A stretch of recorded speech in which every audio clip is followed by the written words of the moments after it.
Welcome to 2025. Let's get straight in with me showing you what watches I've got lined up in the coming weeks and months. I'm going to get around to sharing with you why this Squale, which is my most recent purchase, the 1521, why I've got this and not what I had previously not even shown you in a video. I never even got around to making one. I used to have an Omega Seamaster. Yes, there's a whole story behind that. Subscribe to the channel and you'll get to find out more about why I had that for 2 years and I sold it and I bought this Squale. You know, this is more about affordable watches on this channel, and what could be more affordable than Casios? Look at all these. What's going to come up here is, I got this for Christmas from my mum. I'm going to talk about this because I love the F91W and I wanted sort of a more modern, colourful version of that, a more minimalistic one. I want to review a bit of a trio of the best ever basic Casios ever made, and that is watches such as this one here. They still make, and I bought this from Japan and shipped it over for about 20 to 30 pounds. This is the F84W. This is the forefather to the infamous F91W, and I'm going to tell you why. This is better in every possible way. Then we've got, released at the same time, pretty much by the year, as the F91W.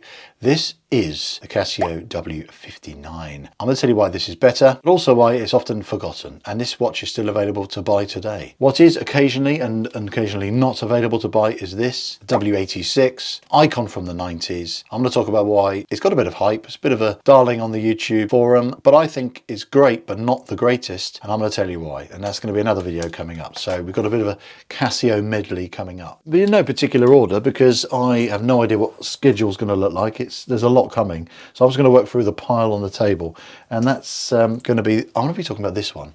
This is a watch again from the 90s, but I bought this brand new, imported from Japan. It cost me about £140, a bit of a blowout, but I bought this because I had this identical watch when I was a young man in the early 90s. I was about 12 years old and I loved one of these. I remember getting it for my birthday, I think it was, and I wore it to Center Parcs when I was on holiday with my dad before Center Parcs became the most expensive place on the planet, and I adored it. And then I used it till it was destroyed, and then I realised I missed it. So as a grown 42-year-old man, I found one, a way of getting one again, and I bought it. So I'm going to review it, and that's coming up. Next up, again, I don't know when, this is a Millifortic jump hour. It's really cool because it's got a jump hour function. So as the hand hits 12 here, the marker pops over to the next hour.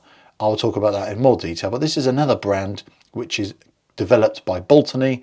Millifortic, they do some different style of pieces, mostly dressier pieces, but again, I'm going to talk about that in more detail when I do the full review. Next up, a Phoebus Apollo. This is the newer version, which is a 39mm. I was kindly sent the full DLC case, which basically means it's stainless steel with a DLC coating, which makes it almost as hard as diamonds.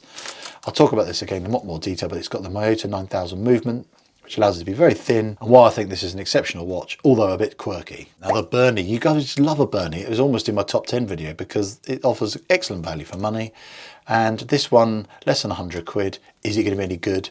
Really unusual, playful, dual crown design. Looks like a Willard, but with an extra crown up here at the top, but it actually works. Does it really work? You're going to get to find out more when I do the full review. Next up, we've got a double whammy coming from WM Watches. They're now known as WM. They're rebranding because this is the watch they initially sent me, and I said, well, you choose a watch, do you want to review? And I said, I fancy that one.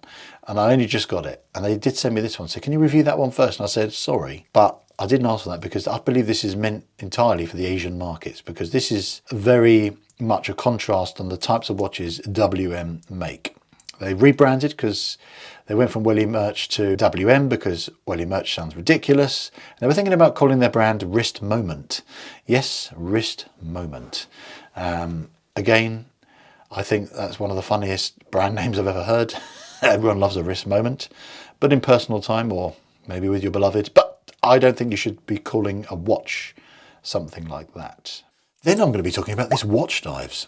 I love Watchdives and I've enjoyed wearing this, and I think this could be one of the watches of the year 2025 already.